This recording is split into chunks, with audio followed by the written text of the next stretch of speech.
Welcome to another episode of the Trusted Advisor podcast and video series powered by the Retail Solutions Providers Association. Our goal on the pod is to accelerate the success of today's and tomorrow's leaders in the retail IT industry.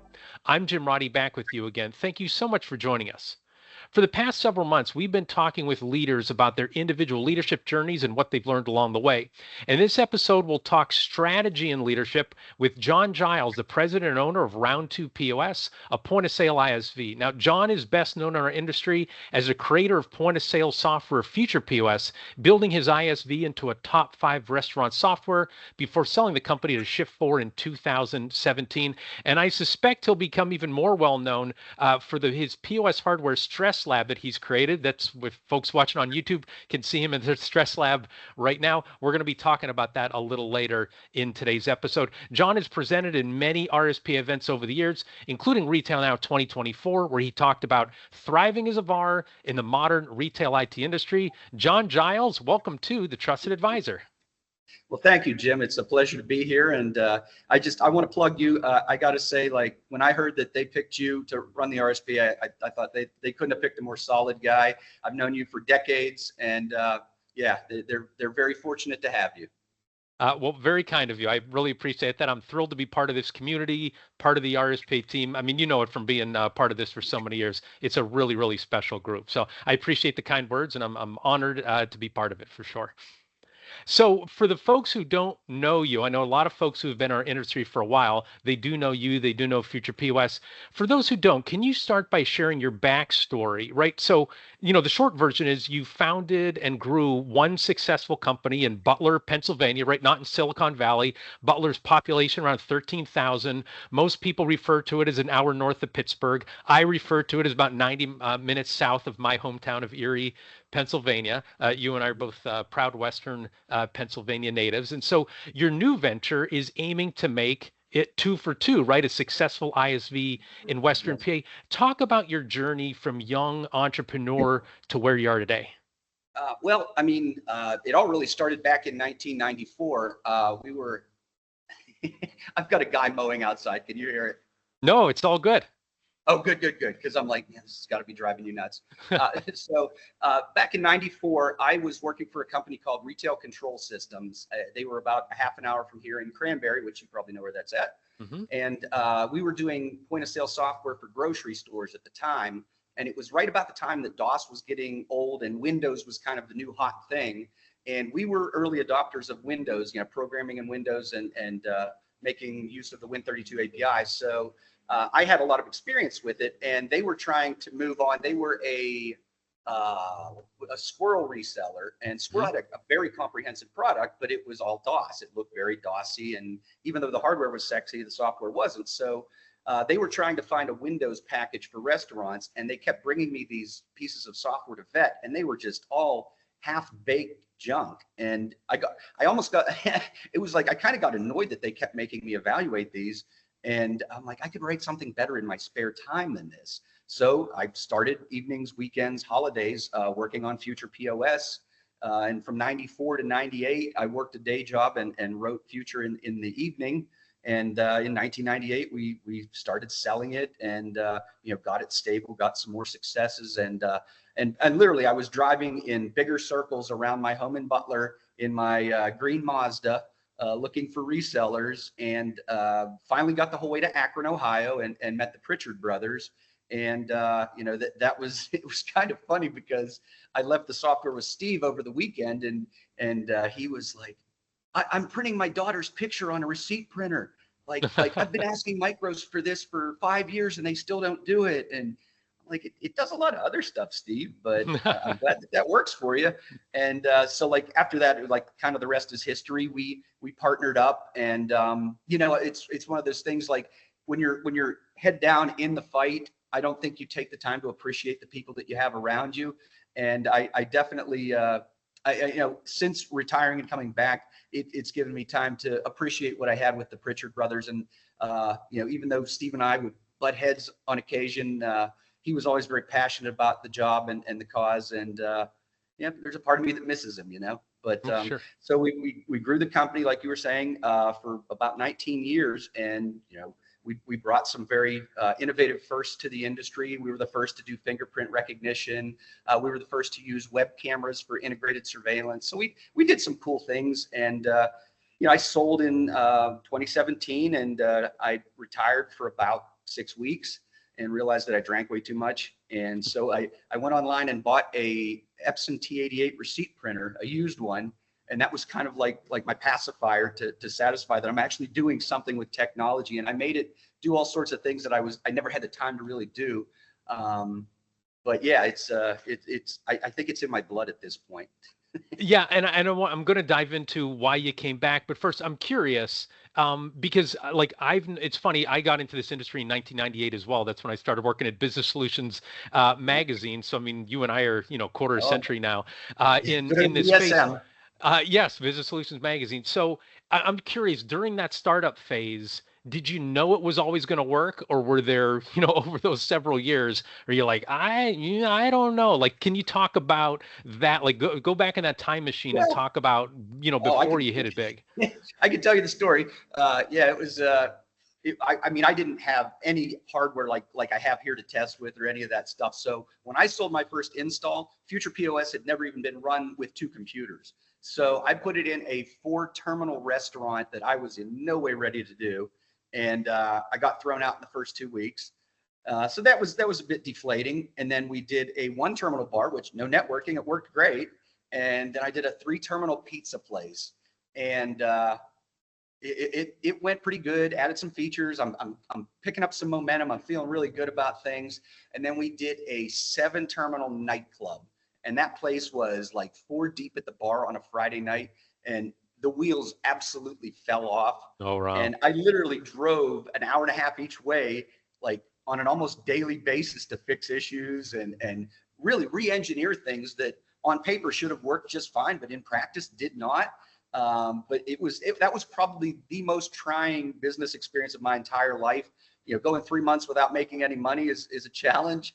Yeah. And it got so lean at one point that there was just a big snowstorm that rolled through. And I got in my little green Mazda and I drove to where the nice houses were. And I literally took a snow shovel and shoveled people's driveways and sidewalks.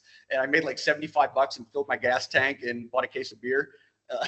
So there were some lean days in the beginning. And, I know the wife was kind of like, how long are you going to do this before you go back and get a job that pays a regular paycheck? Yes. But, it was year one, I made, I think, $17,000. And like year 2, it was like 30, and then year 3, it was 60. And then it was like, okay, we're getting somewhere. Honest, honey, this is going to work out. But yeah, there's certainly plenty of self-doubt in the early days. Like, is this going to work? Am I going to be able to make this work? But I just kind of doubled down on, making it work and push through. Yeah, the old overnight success story, many, many years and many, many long nights in the making. Yes. So I guess that even adds more intrigue to my question of why did you come back, right? Like, why would you go, hey, let's do this all over again? Because honestly, you could have rested on your laurels, right? And your history and the money that you received, right, from this sale of Future POS. You're not doing this because the alternative is shoveling, driveways to make ends meet. So what is motivating you to do this? Well, the alternative now is a honey-do list. So I had to get back to it. But now, all kidding aside, I love the technology. I love being able to take technology and leverage it to help people. The fingerprint, was a great example of that. And I sort of felt like I had some gas in the tank still. I wasn't ready to retire. And so I kind of was like, well, you know what, if I had, an unlimited budget and, built and picked modern tools and had the time and money to vet all these modern tools, how would I do it in 2019? And, so I started literally vetting, operating systems, databases, what we were going to use for the user interface portion of it. And we really were blessed. And I used to joke with the guys that worked with me in the early days. I'm like, you have no idea how blessed we are to have no customers. Like, the phone doesn't ring. We can just get stuff done all day. So literally, we probably went through 20 flavors of Linux before we picked the one that we went with. We went through 4 different databases before we picked the one that we ended up running with. And so that was great. I really enjoy the technology aspect and working with the young guys. My team, was at Future was pretty much close in age to me. But now that those guys are pretty much end of career at this point. So I need the next generation of developers. So it's kind of, I call them the kids because everybody here is at least 20 years younger than me, with the exception of one or two people. And so it's been fun to kind of teach them the business and the why and wherefore, and to speak from real world experience. Like, hey, you know, like it seems on paper like it should work, but you'll find out if it works. And yeah, restaurant owners, when their system is down, they are not the most patient people. So no. So yeah, we got to vet the technology, and I don't know if I'm going to step on your next question or anything, but it went, you know, and then COVID hit, you know, and we were fortunate that we were actually a technically on paper a payments company, which made us an essential business. So we kept working. I told the guys, I'm like, look, you know, I think maybe at the time there were 10 or 12 of us, and I'm like, look guys, I don't feel like you've congealed as a team yet. I don't think I can send you home with your laptops and say, build a bridge and not have a bridge that comes out like that. So I said, I'm either going to lay everybody off and we're going to try this again after COVID, or we're going to, you know, social distance, be safe, and come to work every day. And to a man, they were like, yep, we're coming to work. And it was funny because we were like the control in that experiment. So like the first 2 weeks, everybody was like wearing their masks, and they would take their temperature on the way in the door. And it was like, and then after that, it was like, this isn't that big of a deal. And then it just sort of went back to normal, and we just kept head down working. And it was kind of surreal because, you know, everybody's doing this work from home in your pajamas stuff, and where's the office? We're up and you know, like just like business as usual. But you know, I guess the bigger thing with COVID was, you know, 20 years in the restaurant business, I have a lot of friends that are restaurateurs, you know, in my local community that I still keep in touch with. And, you know, watching how they got hurt by that, you know, the shutdowns, the social distancing. I had one restaurateur friend that was building gazebos in his parking lot so that he could have customers, social distance, so he could actually have customers. And I just felt like, you know, not only was that a major impediment, but then it kind of forced them into the hands of, I'll just lump them all together, the mobile ordering app, you know, products that are very predatory on the restaurant business. And it was a shame because some of them coming out of it, you know, the newer ones were like, yeah, I get tons of orders. And then, you know, 6 months later, they're closed because you actually got to make money on those orders. And, you know, they weren't priced high enough that I don't want to name names. I know you said, but you know, they were eating up all their profit, and it's like, you're just making food to make food, you know, like you're not making money. So just seeing people I cared about getting squeezed from every direction, you know, the VARs, I mean, they had their own set of challenges, you know, obviously it's pretty common knowledge that the entire field of legacy point of sale products is getting bought up. You know, yeah, there's just, you know, they're losing their homes, you know, not literally, but, you know, they're a product they've sold for 10, 15 years now is being sunsetted, and they're not necessarily, you know, happy with the direction things are going. So it was kind of, for all of those people, it went from being just my technology, you know, itch to scratch to, yeah, this can really help people. And so it kind of took on new meaning for me.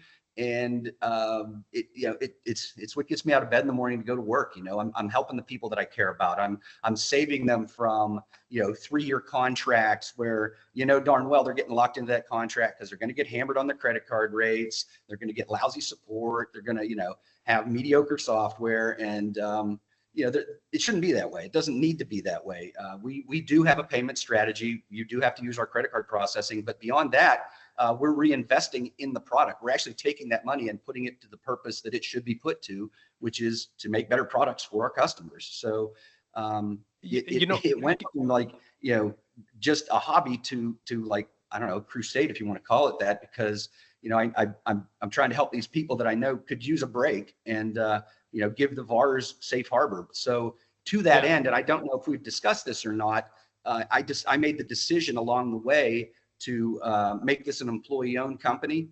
So I don't need the money. I'm not doing it for the money. I really want to give VARs a safe harbor that they can, you know, it'll be there for the rest of their career because nobody can buy it. You know, it's, and you know, I look at the likes of an NCR, you know, that are over 100 years old and think, if we do things right, if we treat people right, why can't we be here in 100 years? And the first piece of that, I think, is creating accountability to your customers. So when we structure the ESOP, there will be quarterly payouts to the employees based on profitability, but those will be throttled by surveys that we send out to our VARs and to our end users. How are we doing? How are we doing on support? How are we doing on features? How are we doing on service? You know, where can we be better? And based on what kind of marks we get, that throttles the bonuses. So now the customers and VARs will have the power of the purse long after I'm gone to make sure that round 2 POS does right by them. So I feel like that's how I want to ride off into the sunset when it's finally time. And I feel like, you know, it's a worthy cause. Yeah, so thank you. And I'll say I've never heard somebody quite articulate, well, in terms of you were saying I had this personal thing that I wanted to do, then I saw a need in the market, but it seems like the need accelerated because during COVID, folks needed to do online ordering and everything related to that. And then they just, you know, whoever they could get to do that first, it was almost like, I'll read the contract later, right? And you're saying it was, you know, disadvantageous in many situations to them. But I will say, so even though that changed, the one thing you've always had is like a why not us concept. Because I specifically remember one time I was driving from Erie down to Pittsburgh. I visited your office. I did that at least a couple times. I remember you in your office showing me on the screen in terms of like different market share. And I'm like, what percent do you want? And remember you pointed to whoever was the leader and like, we want to be bigger than them. Why not? Why can't it be us? And that kind of sounds like you still had like that flame continues to burn inside of you in terms of we can build something special. And so I guess, and can you talk about that special? How do you see what you're building? Because we're going to talk about the strategy, but talk so our audience understands like the points of differentiation that you see near term and long term with round 2 POS. Well, I think right out of the gate, it was the fact that we went out and vetted new technology and didn't just kind of me too with Android or iOS. We looked at Windows for about a hot second and really just decided that even though that was my ticket into the market the first time, it wasn't the direction to go this time. The Windows updates, taking down stores during lunch, and the fact that every new version of Windows you get, you need a computer just to run the new version of Windows. We found in the future days that the biggest resource hog on our computer was Microsoft. It wasn't anything we were doing, and that's why when iPad POS came out, I kind of joked. I'm like, well, you don't need a Pentium i7 to calculate sales tax. An iPad will do that job just fine. Yeah. So I get where that platform would have legs when, you know, back in those days, you know, it might be $2,500 for a point of sale terminal. Like now I can do it with an $800 iPad. But, you know, that was kind of an evolutionary dead end because iOS is never, or Apple is never going to put out point of sale hardware. Android, we looked at it for a hot minute as well. We actually wrote some things in Android for our sales force that we have out of Butler, and you know, had some great features that it actually used the GPS to kind of track their day. And it was I called it the salesman BS detector.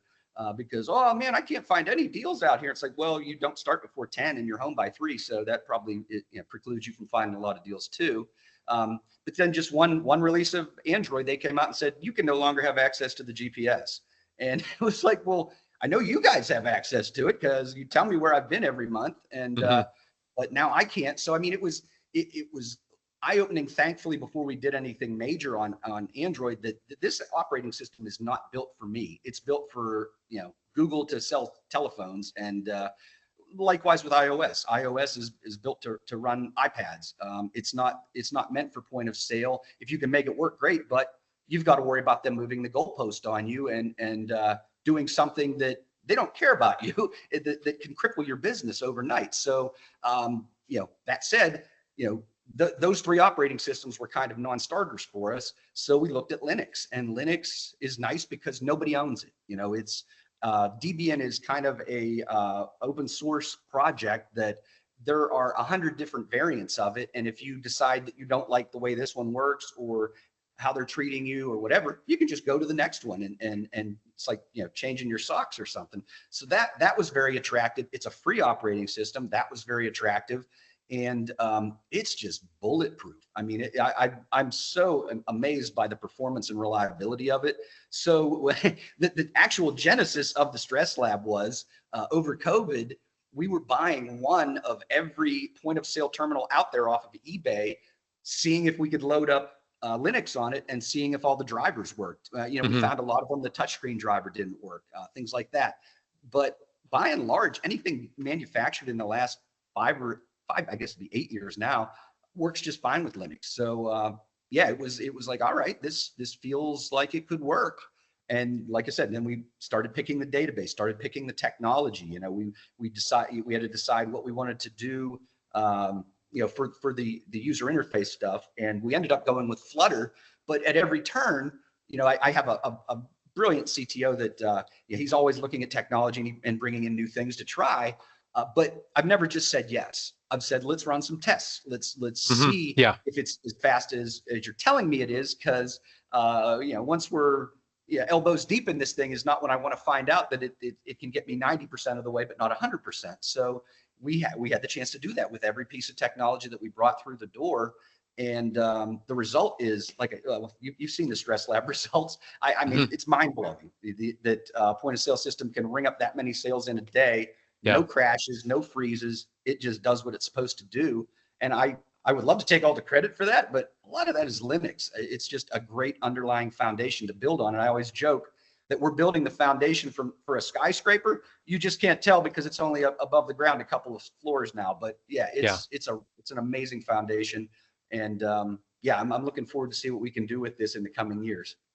Yeah, so it seems like Linux was a big, directional point in terms of where you're going to go. So can you talk about the strategy that went into determining that was the path you're going to follow? Again, the other, differentiation points in terms of, the software and contracts and things of that nature, because it's easier to follow the path that someone else has established and build something similar but better, or, with a different twist on it. But I don't have to tell you this, it's far more challenging to cut your own path, right? So can you share with our audience your thinking behind that and how you arrived at the decision to aim to be radically different? Well, I think you've probably known me long enough to know I'm not a Me Too kind of guy. But yeah, I really wanted to, in 2019, what would be the technology I would use to do it from scratch today if I could pick from anything? Yeah. And that was kind of what led us to that end. And we really didn't even start there. We started thinking we might be an Android point of sale product. And then the advantages of Linux were just so undeniable that we very quickly changed directions and went to that.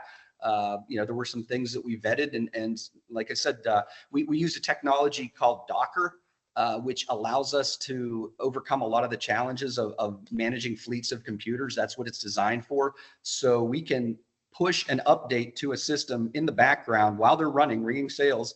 And when everything's downloaded, it just reboots, swaps containers, and you're back up in like 17 seconds. So we also tried to cover a lot of the sources of heartburn for VARs. It's the remote support, the ability to do updates remotely, all the things that legacy products struggle with. There's no drive out to site and stick in a thumb drive and run setup. You can push it all through our website. So I wanted to do it different, not just to do it different, but because I believe that the technology landscape had changed enough that it warranted trying to find a better way to do it. And we absolutely did. If you can expand on one point, you didn't go into it saying, I want to be different, but you were open to whatever is going to work, whether it's way different from what you did before, or whether, like, you were very much, I wrote down, you didn't say yes, you said, let's run some tests. And that seems to be like a healthy approach that folks shouldn't have. Hey, even though I've been doing this for many years, I know exactly what the answer is going to be. It should be, I suspect what the answer is going to be, but let's run some tests. I guess, is that something that's important for forming your strategy, is doing that due diligence and just following what the facts tell you? Yeah, absolutely. I mean, you have to do that. I think when you get to the point where you think you know best, that's when you're kind of getting a little delusional and susceptible to, tripping yourself up. I've always believed in taking that scientific approach. Like, yes, I think that'll be better, but let's test it. Let's let's see how it performs. Let's see if it's everything that it says it is on that one article that we read on the web. Because, you get into that, like I said, if I get into that 6 months, a year of development and figure out I was wrong, well, that's a pretty expensive mistake. But we have a policy around here. I call it fail fast. If we're going to fail, let's figure it out now and go a different route, because I don't want to fail slow.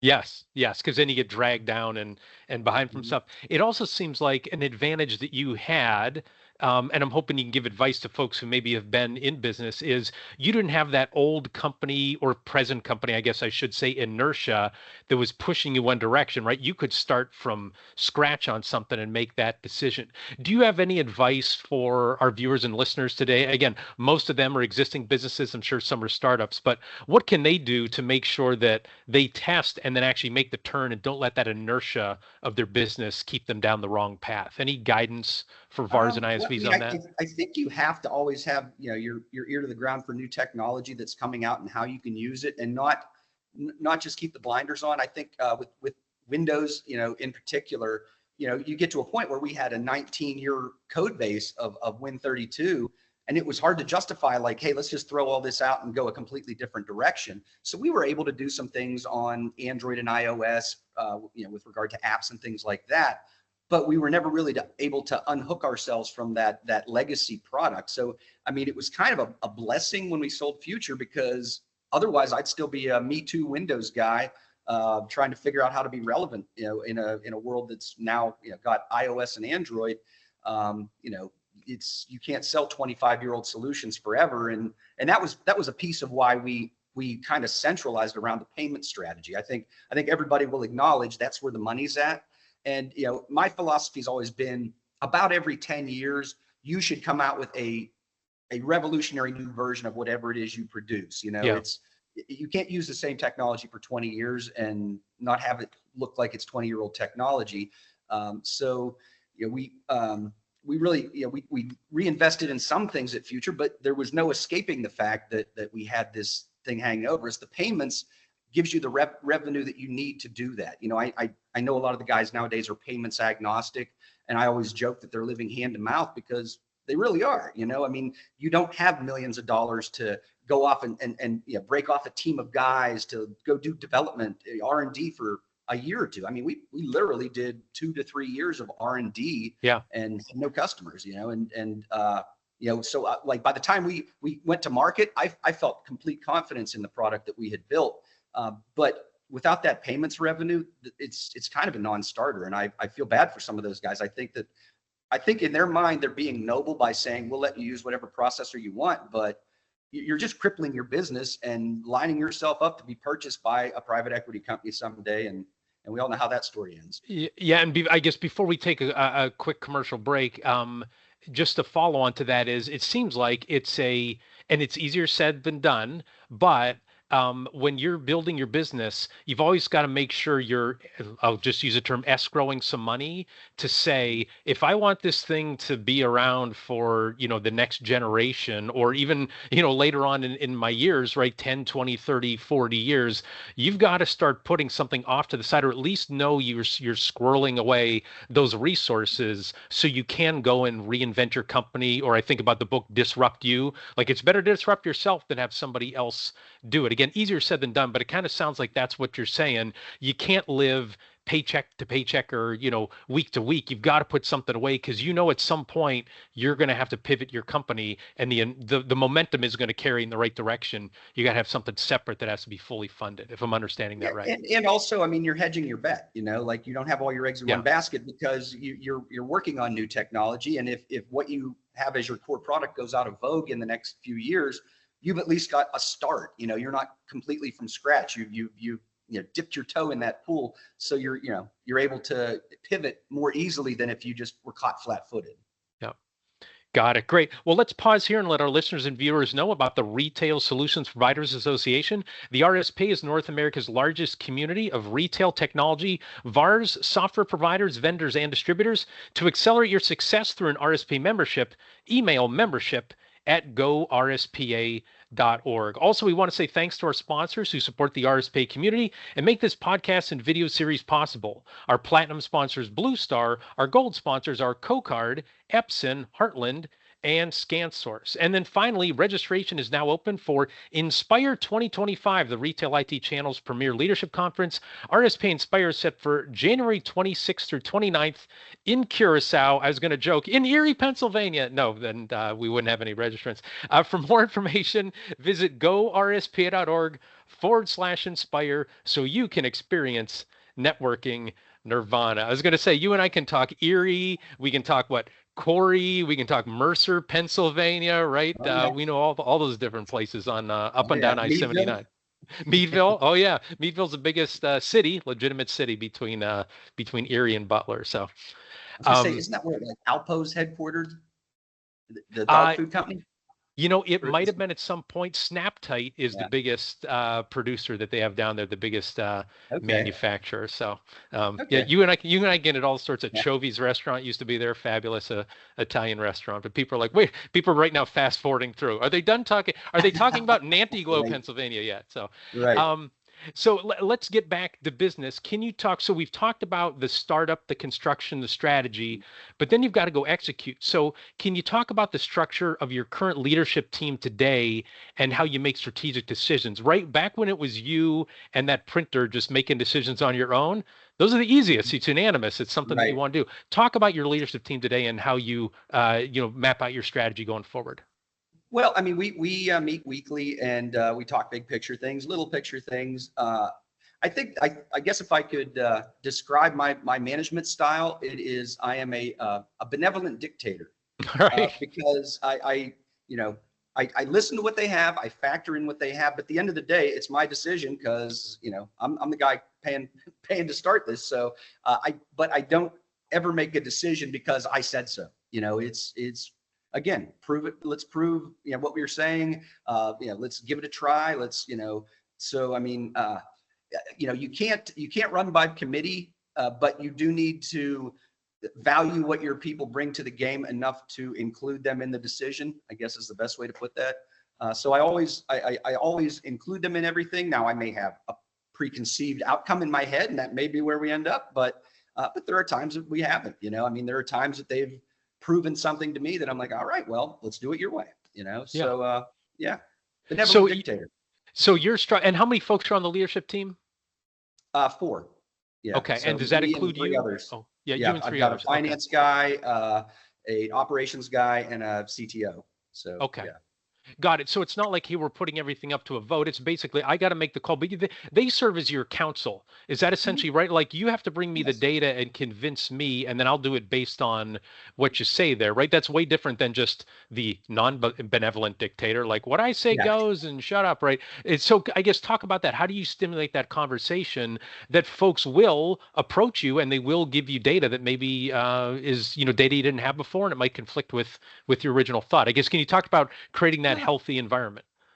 I mean, I push them to be involved in the process. So, I mean, what do you think? What does your research tell you? What have you found on this subject? So, I think that when you listen to them, hear them out, and include them in the decision, even if it's not the way they wanted to go, at least they feel like they were valued and a part of the process. And I think where you get low morale and things like that and lack of buy-in is when you are that dictator that's just like, it's my way because I said so and I'm in charge and look at my title on the door. I've never run things that way. I've always tried to surround myself with people whose opinions I value, who bring perspectives to the business that are fresh and different. Because I don't want a team of yes men surrounding me, telling me how great I am. That's a recipe for disaster. I want people that'll challenge me. Yeah, I along those lines, I had a colleague who I work with. She to name another Pennsylvania town. She moved near Reading, Pennsylvania, and she worked for a company there and left because she was trying to do what you said in terms of, hey, here's my feedback. And he said, which one of us has an MBA? It's me, not you. We're doing what I say. And she was like, at that very moment, she's like, I gotta go find something else because my opinion doesn't mean. Why would you even employ somebody if you think so little of their opinion? I want people that I value their opinion. So if you don't have a good opinion to share, I don't need you. Yeah, yeah. And So we I'm were, sorry that your friend had to move out to that end of the state. That's a sad story. and she moved from the Pittsburgh area. Her husband got a job at a university over there in the eastern part of the state. So he Gotcha. was, it was very, very specialized job, and so there was less that he could do. But yeah, she was in Cranberry, which Okay.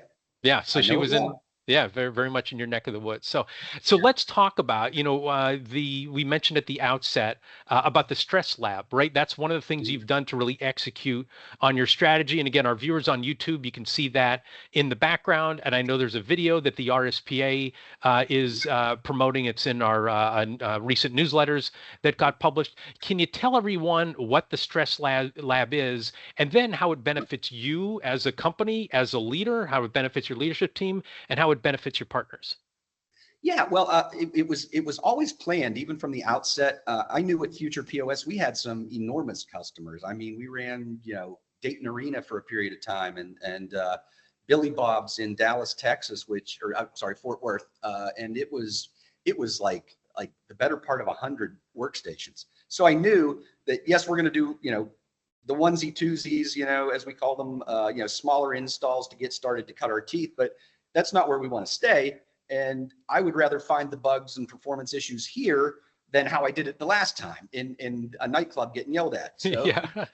so yeah, we always planned on it, and the hardware just accumulated from our compatibility testing. So it was like we had a room full of hardware. It's like, well, why don't we just beat the crap out of our software here, find out what deficiencies it has and what we can improve. And actually, from the interesting story, from the first time we ran it, we got around a little over 700,000 sales in a day, which already blew my mind.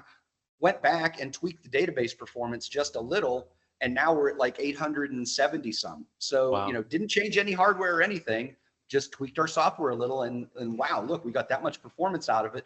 But if we were just, doing it in this one terminal install, that 2 terminal install, we would have never gotten to these thresholds and found out that there was even a need to do that, or that it made sense to do that. So, it's been a great way to test the software. And what was kind of ironic is I did this for me. I mean, obviously, I wanted to test my software and see how it performed, see how it measured up to what we would get out of the performance under Windows in a future system.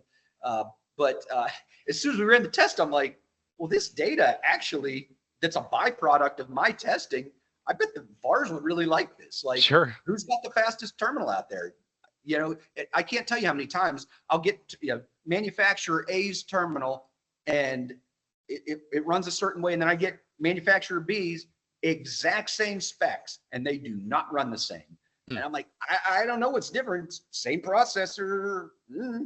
So, without having to try and figure out why that is, we can just show you how they perform. So it's kind of nice. And, what's really impressive is that the hardware that we distribute this on came in pretty low on the list, really, because I told the people that we were working with in the hardware business from the beginning, give me your cheapest, crappiest terminal you got, because I'm going to make it work, and they were like, well, if you want it, we still have. Yes, I do. Until you discontinue it, I can sell those because they run great, and no speed issues. I think the terminal we sell came in like 19th place, and I've never had a speed complaint on it one time ever. It's just, but it just shows what you can do with the power of Linux. I mean, I was literally blown away that terminals were ringing up 45,000 sales in a day. Yes. Yeah. One terminal. Yeah. Yeah. And so it helps you test your software. I guess it also helps you keep your costs low because you can get a certain kind of hardware and how it's going to perform on that. And the VARs, I guess, do they just find it interesting, or do you see them as saying, wow, they can strategically, choose the right kind of hardware, or does it help them from a sales tool standpoint that they're able to say, here's the capacity on this thing? I guess, what are some of the other side benefits Well, to I having the think stress lab? our intention is to make this an annual thing. So we did it for 24. We're going to do it in early 25. And I think then we're going to ask for more information, because a lot of this stuff is just old hardware you couldn't even buy today. But with the new stuff, what's your MSRP? What's your warranty? And kind of allow them to price shop, but also performance shop at the same time. I think what we're going to try to do is come up with a value an arbitrary number that is the value of this. It rang this many sales, but it only costs this much, to give you like the best value for your money. But then it also kind of highlights the fact that, anything on this list can run round 2 just fine. So you really don't need to spend the kind of money you're spending for Windows hardware. Come on over to our side where we can run on, just about anything. So I see. Okay, so it does have a sales momentum to it, because you have the data to show. I want to become, because you remember back in the day they had Norton Utilities, the speed tests and things like that. Sure. Oh yeah. And it gave you like a real number that you could say, well, my computer performs better than this other computer. But there has never been anything like that for point of sale. And I thought, well, you know what? This is kind of like a public service. And the data is just a byproduct of me doing what I was going to do anyways. Right. So why not share it? So I think we're gonna do deeper and deeper dives on this. We discovered how the temperature of the room really affected the performance of some of these units. So we ran the first test in July just because that's when the time worked out. But it was 90 degrees in here. We're going to run the next one in January just because with 25 computers running, this place pretty much heats itself. And, so like, it's a lot easier to keep it at 70 degrees in January than it is in July in Western Pennsylvania, as you know. Yes, it is. So, but we want to kind of continue doing this as a public service, just publishing this yearly as a public service to the VAR community. And that's why we were super excited to partner with you guys, because like, there's no better place to meet the VAR community than RSPA. Yeah, no, happy to spread the word. A couple things on it. So first, for folks who want to see or get access to that, you can go. You can just go onto YouTube or Google. You can do round 2 stress lab. I imagine. Yeah, round 2 POS stress lab on YouTube. We'll bring it right up. Yeah. Yeah, and it's a 90-second video, and then I know you have a press release that has all the listings in there. Super interesting. This also ties in with, again, your philosophy of let's run some tests, right? Like that seems to be a backbone of everything. I'm also curious because so we had people when I was at Business Solutions Magazine, and we still get people now who ask from an RSPA standpoint, right? Like we're neutral, and people say to us, you should do product rankings and stuff like that. And, at Business Solutions, I'm like, hey, let's be honest, we can't have our advertisers come in last place, right? That'd be a bad thing. It's just punching ourselves in the face. Same thing from an RSPA standpoint, right? Again, we want to be an all-inclusive community, but from producing this list and you rank them, top to bottom, some people aren't going to like where they're ranking on that list. But you've never, I shouldn't say never, but as long as I've known you, you haven't been afraid to say what's on your mind or to call it like you see it. I guess, can you talk about that standpoint in terms of why you feel that way, how that impacts you as a business? I'm just curious, the mindset. Well, honestly, I'm in a much different position than you. I don't have to be Switzerland with the hardware because I don't need them all to love me. I'm going to work with the 1 or 2 that I like, but beyond that, I want to give them a chance to work with my VARs. But if you come in at the bottom of the list, maybe you need to make better hardware. I mean, but then also there's that cost benefit. So sure, maybe you come in at the bottom of the list and you can the one that came in last still rang up more sales than you would ever ring up in a month. So, okay, all right. There's not really a big disqualifier there, but it just shows you the ranking. And I think the important thing will be to put a cost next to it so that you can say, well, this guy, he's middle of the pack, but he's way cheaper, So yes. I think I'll give these hardware manufacturers a way to showcase themselves and a way to position themselves. Maybe you want to have the baddest machine going and come out on top every year. Have at it. I'm sure anybody that's running a Windows product would very much value knowing who produces the most powerful terminal, because you're going to need it. But from our standpoint, we're just ranking. We're calling balls and strikes. So if anybody doesn't like that it was a strike, well, step up your game.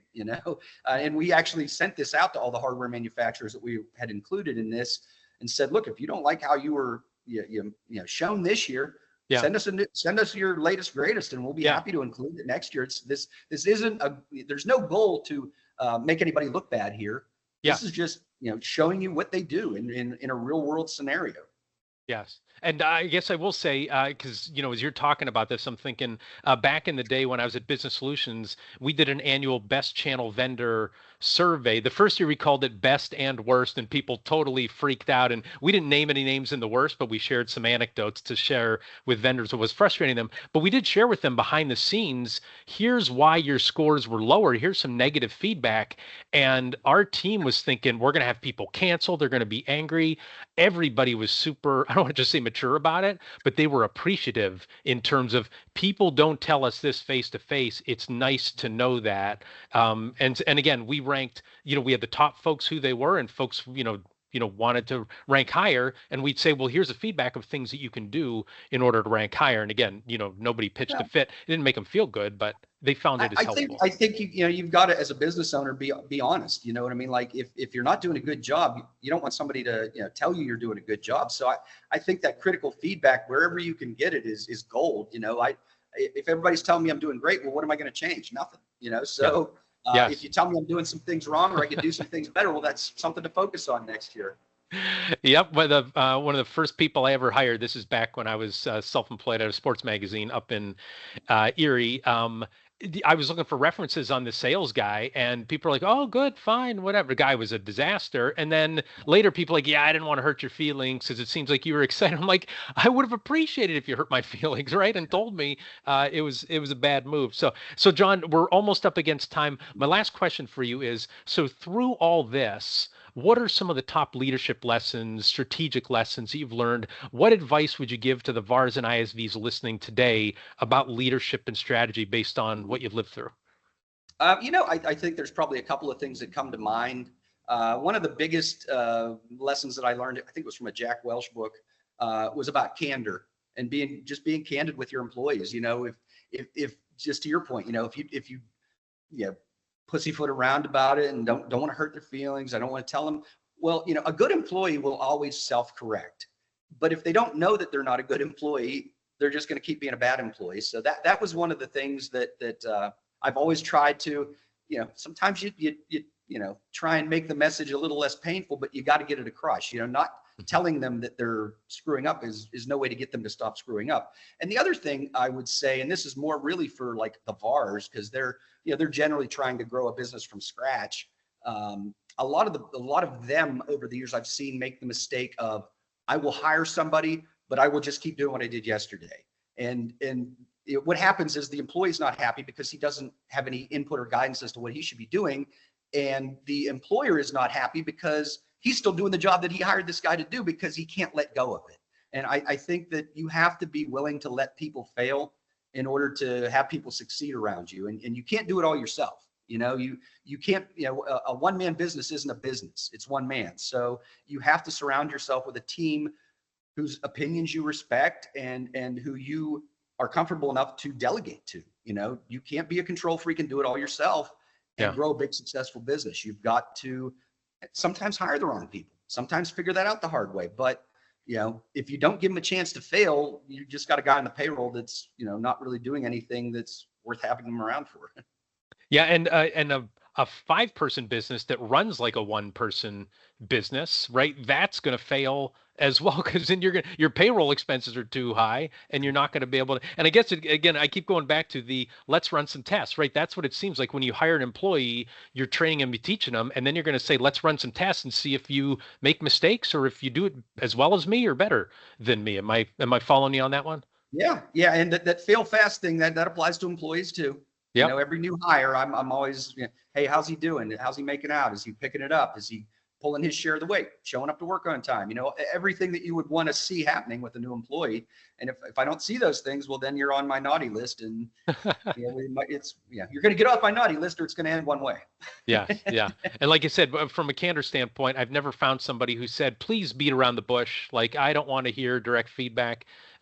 People appreciate it more than not hearing it, for sure. Well, it's funny because to your point, when we first started, it was COVID, and I had a lot of Gen Zs working for me, and there's definitely a difference. They're a different mindset. They're just different experiences than you and I had growing up. But so I tried to kind of go out of my way to not micromanage or make them feel like I was up in their business or disapproving. And what we found out was when we did the employee reviews, they actually wanted to be, course corrected and things like that. And they were actually upset that they weren't getting enough feedback. So it was funny because I felt like I was doing these youngsters a favor by not riding them like I would somebody my age. And it turned out that no, that was the exact opposite. They wanted to know what they were doing good and what they could do better. And I wasn't initially providing that feedback because I thought it would offend them and drive them away. So learning lesson for me. It doesn't matter what generation you're from. You want to know if you're doing a good job. That's right. Yeah, good employees want that feedback, no matter if they're 18 or 88. Excellent. Well, great info. Well, that does it for this episode of The Trusted Advisor. If you enjoyed our discussion, be sure to subscribe to the RSPA YouTube channel and the Trusted Advisor podcast so you never miss an episode. Before we go, big thanks again to John Giles for sharing his wisdom with us today. Thanks also to RSPA Marketing Director Chris Arnold for his production work, Joseph McDade for our music, and last but not least, thanks so much to you for listening. Our goal at the RSPA is to accelerate the success of our members in the retail technology ecosystem by providing knowledge and connections. For more information, please visit our website at gorspa.org. Thanks for listening and goodbye, everybody.